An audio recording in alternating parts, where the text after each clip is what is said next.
کامیاب ہوتے تھے، مگر کامیابی کے بعد انہوں نے کبھی بھی ان غریب علاقوں پر رخ نہیں کیا جہاں پر پینے کے پانی کی قلت تھی، جہاں پر روڈیں نہیں تھی، جہاں پر بلدیہ کی طرف سے چلنے والے اسکول میں ٹیچر نہیں تھے، جہاں پر بلدیہ کی طرف سے چلنے والے اسپتالوں میں ڈاکٹر نرس دوائیں نہیں تھی۔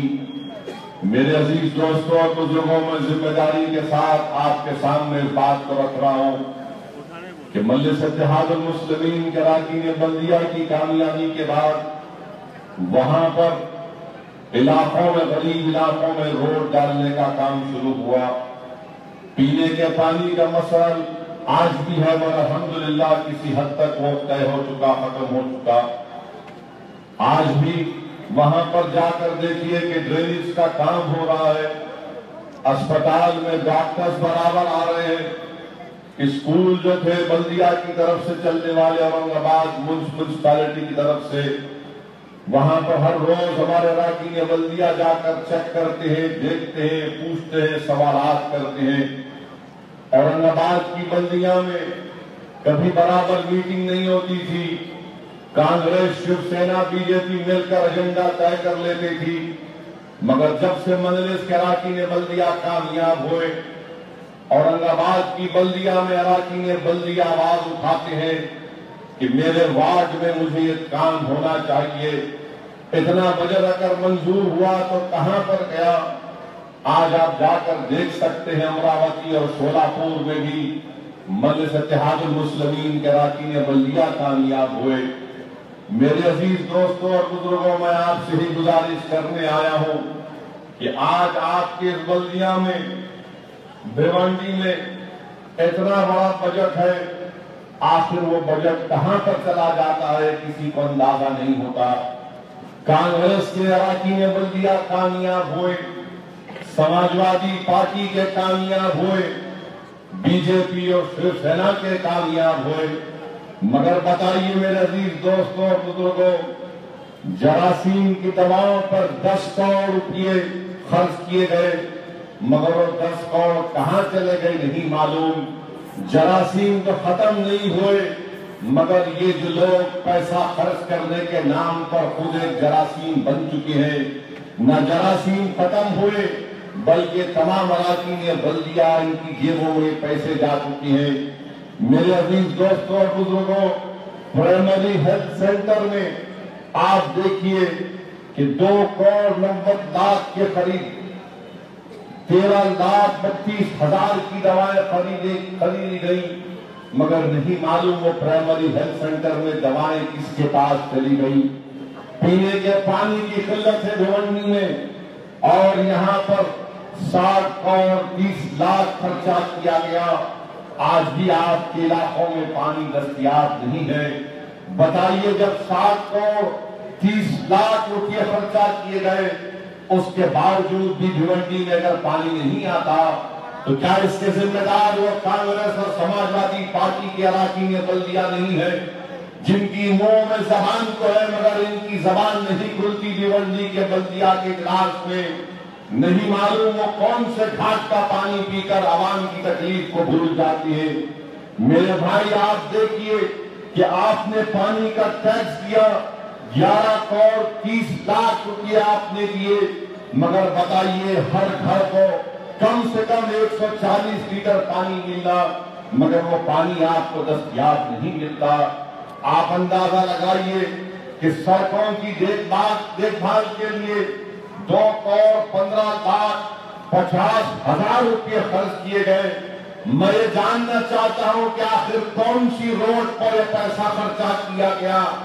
یہاں پر روڈ تو چھوڑیے، روڈ نام کی کوئی چیز نظر نہیں آتی بھیونڈی میں۔ بتاؤ کانگریس اور سماجوادی پارٹی کے لوگوں، تم کو عوام نے ووٹ ڈال کر کامیاب کیا، اور رائٹ ٹو انفارمیشن میں یہ معلوم ہوتا ہے کہ 2 کروڑ 15 لاکھ 50,000 روپئے روڈ کی دیکھ بھال کے لیے خرچہ کیے گئے۔ میں آپ کو جان کر حیرت ہوگی کہ 5 سال میں بھیونڈی میں 9 کروڑ 6 لاکھ روپئے کی گرانٹ منظور ہوئی صرف روڈوں کی مرمت کے لیے، مگر نہیں معلوم کس کے گھر کی مرمت ہوئی، بھیونڈی کی عوام کو یہ تو تمام سہولتیں نہیں ملی۔ میرے عزیز دوستوں اور بزرگوں، یہی چیزیں ہیں جس کی آواز آج بھیونڈی کے اراکین بلدیہ کو اٹھانا پڑے گا۔ ماضی میں آپ نے کانگریس کو، سماجوادی کو اور مختلف امیدواروں کو کامیاب کیا۔ یہ آپ کا حق ہے، یہ آپ کو جاننا چاہیے کہ آپ ووٹ جس کو ڈال رہے ہیں وہ آپ کا نمائندہ بن کر جائے، اور پوچھے جا کر بھیونڈی کے بلدیہ میں کہ جب 9 کروڑ کی گرانٹ آئی تو پھر میرے وارڈ میں روڈ کیوں نہیں بنی؟ جب 2 کروڑ روپئے پانی کے لیے صرف ہوئے تو بتاؤ پھر میرے گلی میں پانی کیوں نہیں آتا؟ آپ بتائیے، اسکولوں کے لیے کارپوریشن کے زیر اہتمام 102 پرائمری اسکول چلتے ہیں، 11 سیکنڈری اسکول چلتے ہیں۔ اس کا بجٹ 28 کروڑ کے منظور ہوا، جس میں سے 20 کروڑ 40 لاکھ سیکنڈری اسکول کے لیے ہوئے۔ آپ بتائیے، اتنا پیسہ یہاں پر ہے اور جس مقصد کے تحت پیسہ سینکشن ہوتا ہے اس پیسے کو کہاں کدھر چلا جاتا ہے؟ میرے عزیز دوستوں اور بزرگوں، آپ مجلس اتحاد المسلمین کے اراکین بلدیہ کو کامیاب کریے۔ میں آپ سے وعدہ کر رہا ہوں کہ انشاءاللہ تعالی یہ جو پینے کے پانی کا مسئلہ ہے، روڈ کا مسئلہ ہے، پرائمری ہیلتھ کیئر سینٹر کا مسئلہ ہے، ہائی اسکول اور سیکنڈری اسکول کا مسئلہ ہے، یہ اس وقت طے ہوں گے جب صحیح معنوں میں آپ کے نمائندے وہاں پر جا کر کامیاب ہو جائیں گے۔ مگر افسوس اس بات کا ہے کہ جو لوگ کامیاب ہو کر گئے، انہوں نے کبھی بھی عوام کے مسائل کو حل کرنے کی ترجیح اس کو نہیں بنایا۔ ان کی پرائرٹیز میں بات شامل نہیں تھی کہ عوام کے جو مسائل ہیں اس کو حل کیا جا سکے۔ مگر آج جب مجلس اتحاد المسلمین الیکشن میں حصہ لیتی ہے تو مخالفین مجلس اتحاد المسلمین الزامات مجلس کے اوپر لگاتی ہیں۔ میں ان تمام سے پوچھنا چاہتا ہوں، چاہے کانگریس ہو، سماجوادی ہو، تو اتر پردیش میں تم نے تو مل کر الیکشن لڑا تھا، 403 سیٹ پر سماجوادی پارٹی اور کانگریس مل کر الیکشن لڑی۔ بتاؤ، میں تو صرف 27 سیٹ پر الیکشن لڑا، مان لو کہ 27 سیٹ چھوڑ دو تو بتاؤ 370 سیٹ پر تمہارا کیا حال ہوا؟ آج 300 سیٹ پر بی جے پی وہاں پر کامیاب ہو گئی۔ یقیناً سب کے دل میں تشویش ہے کہ کیسے بی جے پی کامیاب ہوئی۔ میں آپ کو بتاتا ہوں کیسے بی جے پی کامیاب ہوئی۔ میرے عزیز دوستوں اور بزرگوں، سماجوادی کے 5 سال کے دور اقتدار میں اکھلیش یادو چیف منسٹر رہے، مظفر نگر کا فساد ہوا، ہندوستان کی آزادی میں پہلی مرتبہ 50,000 لوگ اپنے ان گھروں کو، گاؤں کو چھوڑ کر جانے پر مجبور ہو گئے۔ آزادی کے بعد آج تک اتنے بڑی تعداد میں لوگ اپنے گھر کو نہیں چھوڑ کر گئے۔ جہاں پر ان کی 3-3 4-4 نسل رہتی تھی، 50,000 لوگ اپنے گھر چھوڑ کر چلے گئے۔ کس کی حکومت تھی؟ سماجوادی پارٹی کی حکومت تھی۔ آج سماجوادی پارٹی کے اسی دور اقتدار میں مظفر نگر کے فسادات میں 90 لوگ کی جانیں چلی گئیں، اس میں کئی خواتین کی عصمت ریزی کی گئی، اس میں ایسی 10 مسلم خواتین تھیں جنہوں نے بہادری کا مظاہرہ کرتے ہوئے سپریم کورٹ کو جا کر کہا کہ ہم سے انصاف کرو، ہماری عزت لوٹی گئی۔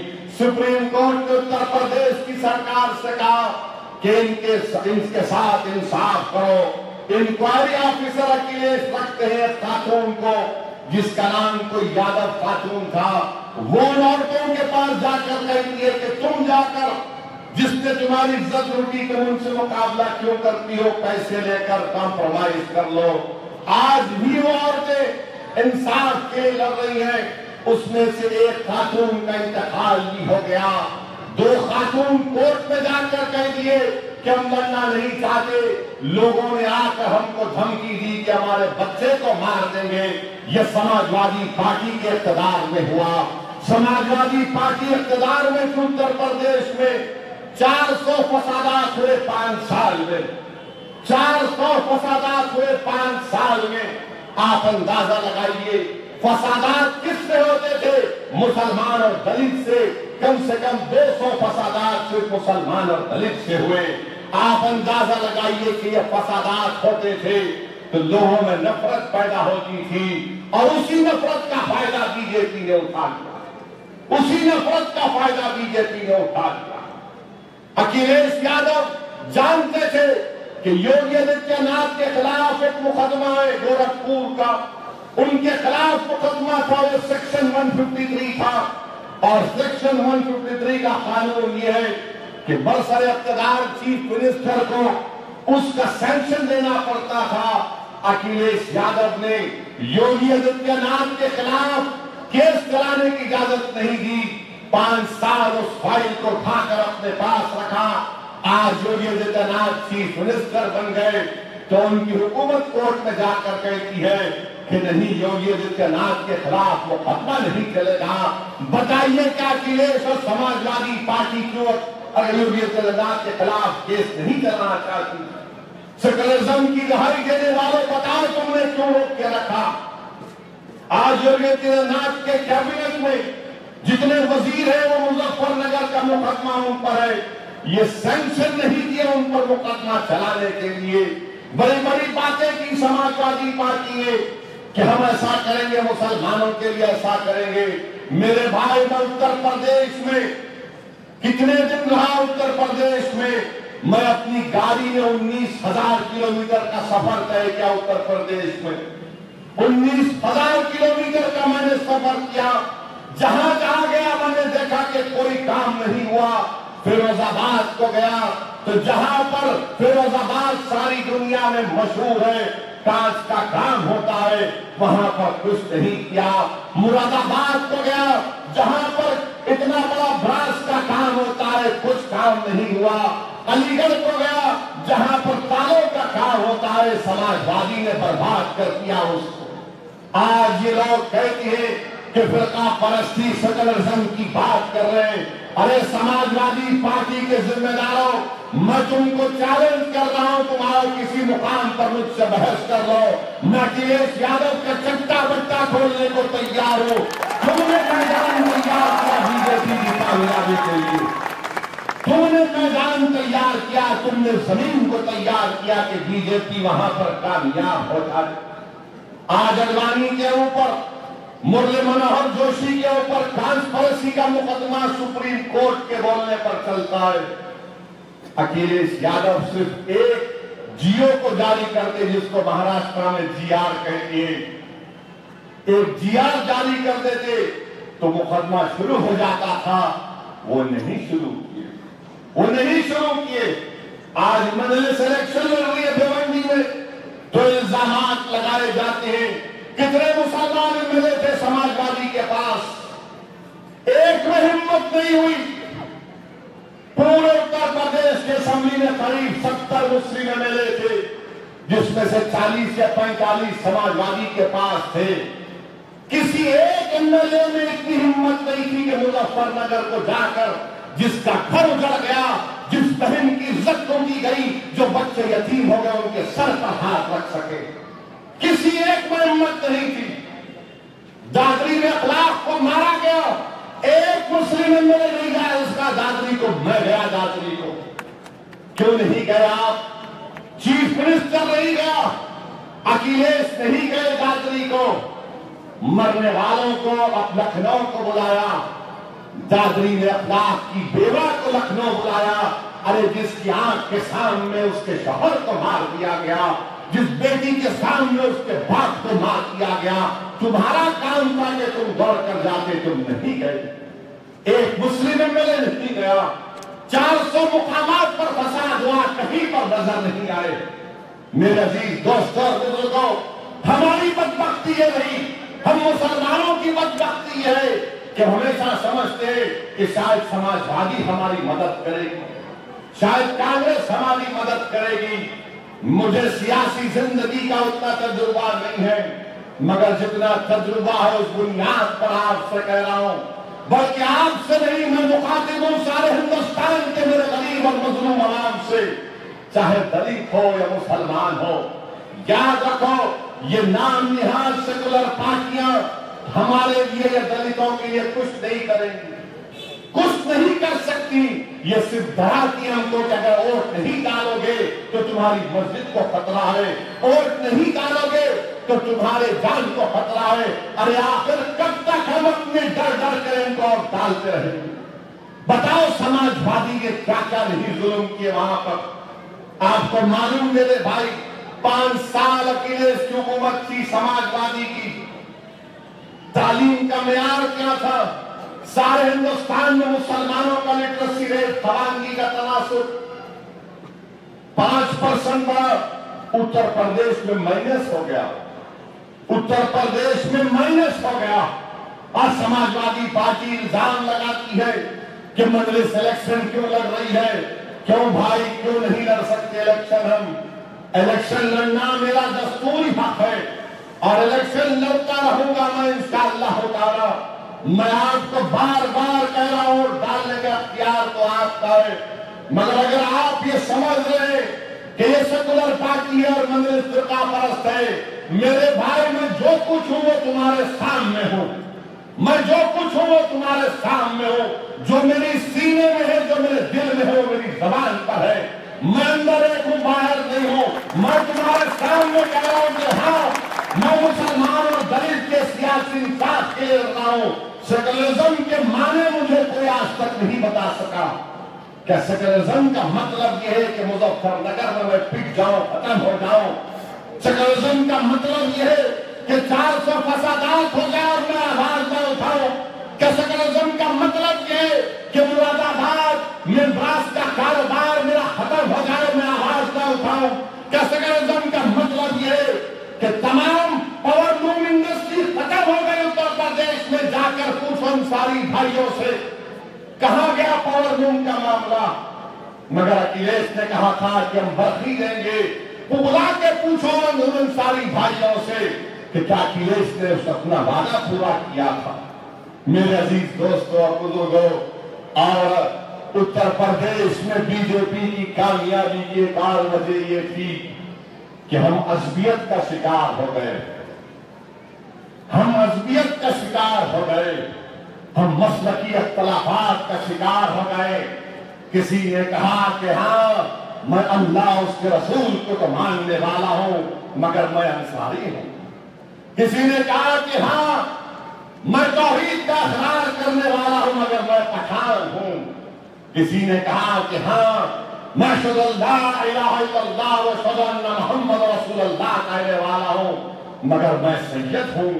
میرے عزیز دوستوں اور بزرگوں، جب دشمن مقابلے کے لیے آیا تو اس نے یہ نہیں دیکھا کہ سامنے سید ہے یا انصاری ہے یا شیخ ہے یا پٹھان ہے. اس نے کہا یہ دشمن ہے، اس سے مقابلہ کرو. اور ہمارا معاملہ یہ تھا کہ میں اپنے آپ کو خانوں میں بانٹ دیا. یہی نتیجہ تھا اتر پردیش کا. میں پکارتا رہا اتر پردیش میں، پکارتا رہا، بولتا رہا. دیکھو سمجھو میری اس بات کو. جو باشعور تھے انہوں نے سمجھا، مگر سب نے ایک ہی بات کہی، اسد صاحب اب کے بعد بی جے پی کو ہرانا ہے. میں نے کہا ہراؤ، کون روک رہا ہے آپ کو؟ مگر کیا تم یہ سمجھ رہے ہو کہ تمہارے ووٹ سے بی جے پی ہار جائے گی؟ تو کہا کہ نہیں ہار جائے گی. میں نے کہا میری بات کو یاد رکھنا، میں تم سے کہہ رہا ہوں کہ اپنے نمائندوں کو کامیاب کرو. اگر 8-10 MLA کامیاب ہو گئے اتر پردیش کی ویدھان سبھا میں جائیں گے، لڑیں گے ان وقت کے نمرود اور فرعونوں سے. سب نے کہا ایک موقع دے دو. میں نے کہا مبارک ہو آپ کو، مگر میں میری اپنی آنکھوں سے دیکھ رہا ہوں، مجھے نظر آ رہا ہے کہ تم نہیں روک پاؤ گے. مگر اس لیے میرے عزیز دوستوں اور بزرگوں، ہر محاذ پر ہم کو ناکامیاں مل رہی ہیں. ذرا ہم کو اپنا محاسبہ بھی کرنا پڑے گا، تجزیہ کرنا پڑے گا کہ آخر ہم نے کیا پایا اور کیا کھویا.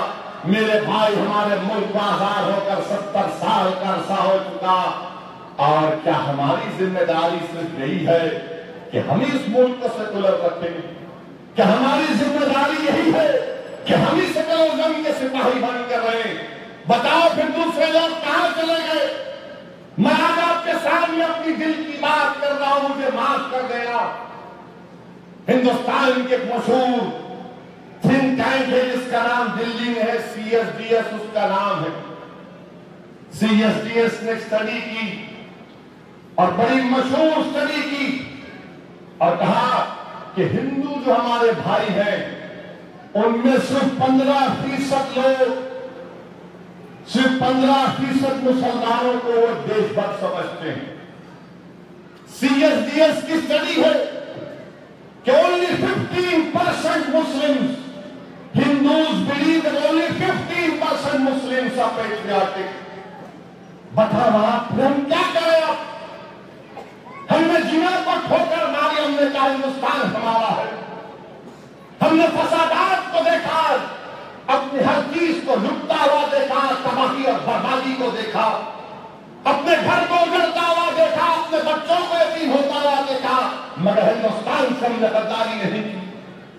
ہماری آنکھوں کے سامنے ہماری مسجد کو شہید کر دیا گیا، مگر ہم نے کہا کہ نہیں، ہندوستان سے ہم غداری نہیں کریں گے. بم بلاسٹ کے جھوٹے الزامات میں، دہشت گردی کے الزامات میں ہم کو جیلوں میں ڈالا گیا. 15 سال ہم جیل میں رہے. عدالت نے ہم سے انصاف کیا، حکومتوں نے نہیں کیا. ہم نے کہا نہیں، ہندوستان ہمارا وطن ہے. کیا کیا ہم نے ظلم نہیں سہا. بھیونڈی کا فساد دیکھا، ملیانہ کا فساد دیکھا، بمبئی کا فساد دیکھا، مالیگاؤں کا بم بلاسٹ دیکھا، ٹرین کا بم بلاسٹ دیکھا. سب چیز ہم نے برداشت کی، مگر ہم نے کہا ہندوستان ہمارا وطن ہے. آج CSDS کی اسٹڈی یہ کہتی ہے میرے بھائی کہ ہمارے ہندو بھائی صرف 15% مسلمانوں کو پیٹریاٹک دیش بھکت سمجھتے ہیں. اب بتاؤ پھر سیکولرزم کہاں گیا؟ کہاں گیا سیکولرزم؟ پوچھو اپنے آپ سے. یہ اسٹڈی کہہ رہی ہے CSDS کی. جب میں اسٹڈی پڑھا 2 دن تک میں سو نہیں سکا، تکلیف ہوتی تھی مجھے نظارے میرے دماغ میں آتے تھے کہ ہم نے سن 47 میں کیا تھا. ہم نے جنا کو نہیں مانا، ہم نے کہا ہندوستان ہمارا وطن ہے. ہم نے سب کچھ قربان کیا. آج ہمارے بچوں کو پڑھائی کے لیے اسکول نہیں ہے، آج ہمارے محلوں میں پینے کا پانی نہیں ہے، آج ہمارے گھروں میں پاکستان میں روڈ نہیں ہے. مگر اس کے باوجود بھی صرف 15% ہم کو دیش بھکت سمجھتے. ارے جاگو، اٹھو، میری بات کو سمجھو. میں اپنا ادا کر رہا ہوں، یاد رکھو. تم کامیاب کرو یا نہ کرو، میں پکارتا رہوں گا.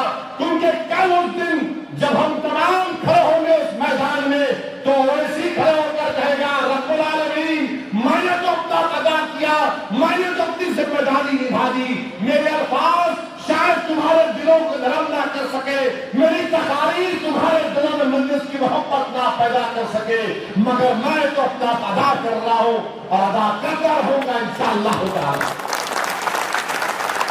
نہیں میرے عزیز دوستوں اور بزرگوں، میں کوئی آرٹسٹ نہیں ہوں کہ تم میری تقریر کے الفاظ پر تھالیاں مارو. کب تک تھالیاں مارو گے؟ کبھی تو جاگو، پہچانو ان تمام اطراف کے چیزوں کو. میرے عزیز دوستوں اور بزرگوں، میں تمہارے پاس، تمہارے درمیان میں کھڑے ہو کر مایوسی نہیں پیدا کر رہا ہوں. میں تم کو بزدلی تمہارے دلوں میں پیدا نہیں کر رہا ہوں، بلکہ تم کو حقائق بیان کر رہا ہوں. کوئی اٹھ کر پوچھے گا اویسی تم نے جو بات کہی تھی، بتاؤ اب تمہارے پاس اس کا جواب کیا ہے؟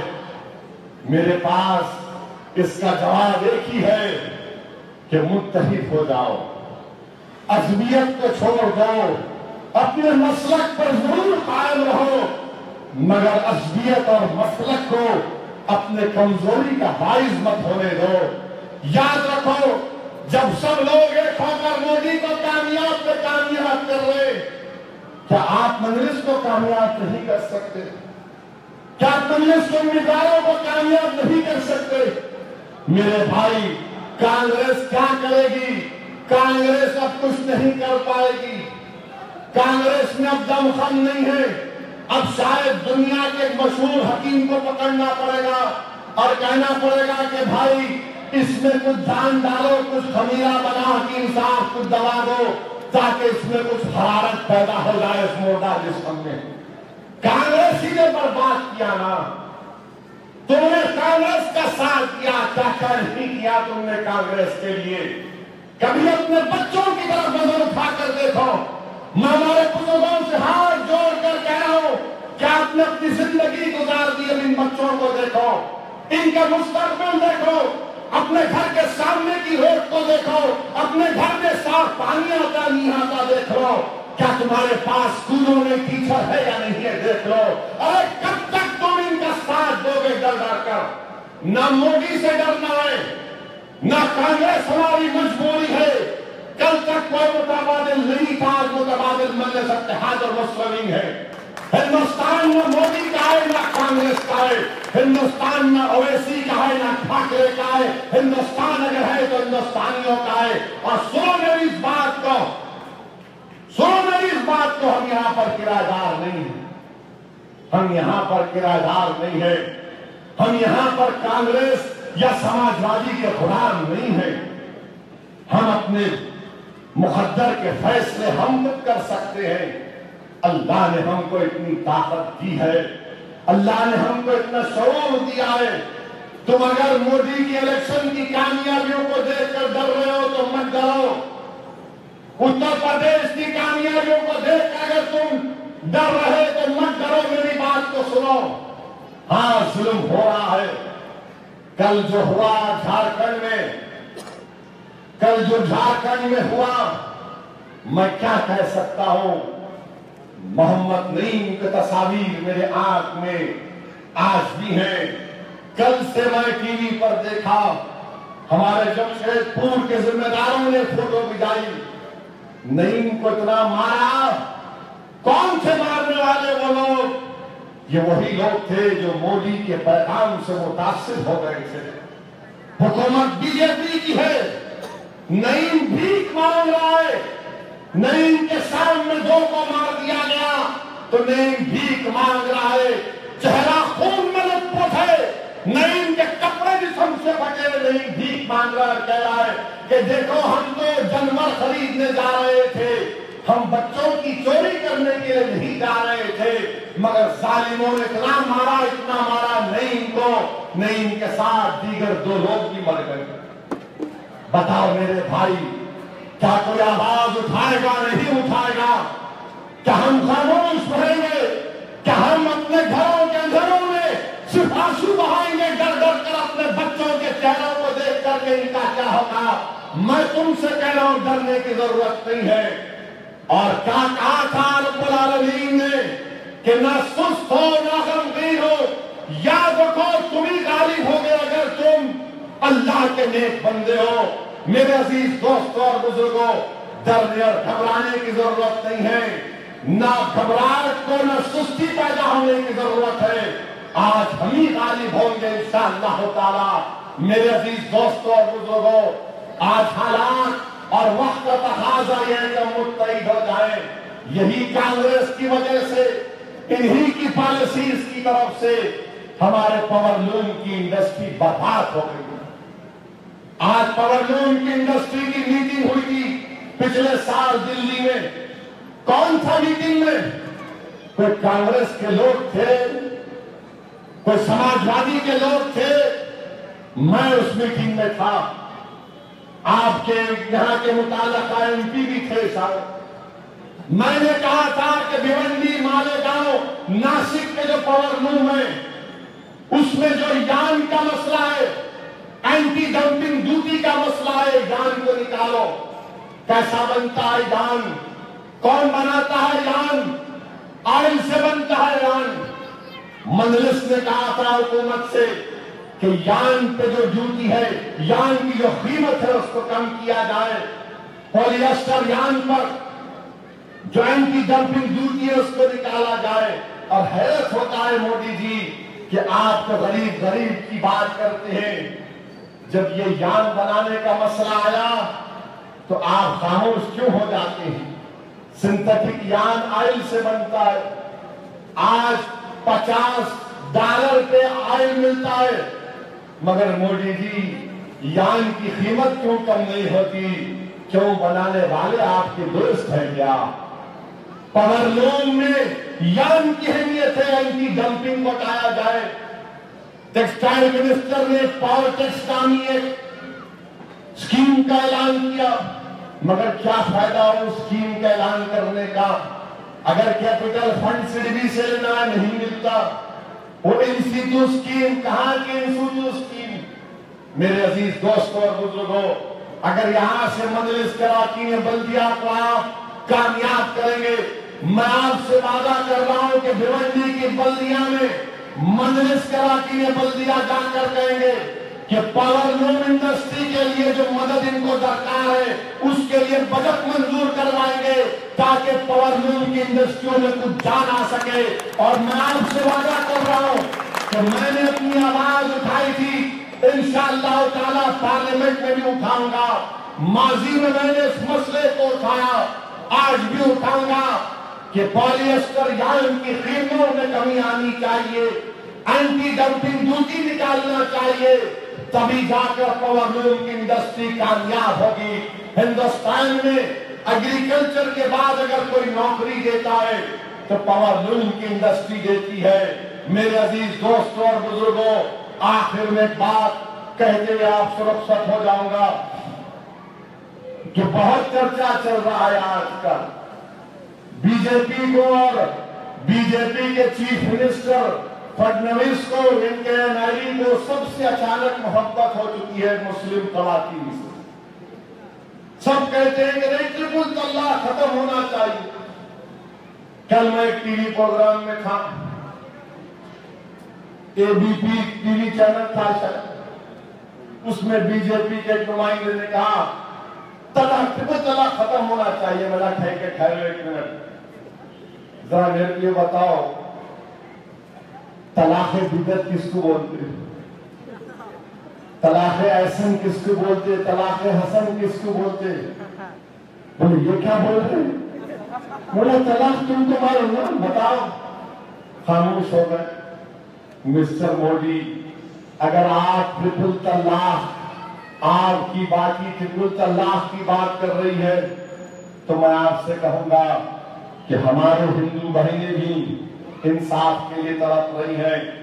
2011 کا سینسس یہ کہتا ہے کہ 44 لاکھ ہماری ہندو بہنیں کسی ایک مرد کی دوسری بیوی ہیں، اور ہندو میرج ایکٹ میں دوسری بیوی کو شوہر کی جائیداد میں کوئی حصہ نہیں ملتا۔ کیا یہ آرٹیکل 14 اور 12 کا وائلیشن نہیں ہے؟ کیوں نہیں ان کی بات کرتے؟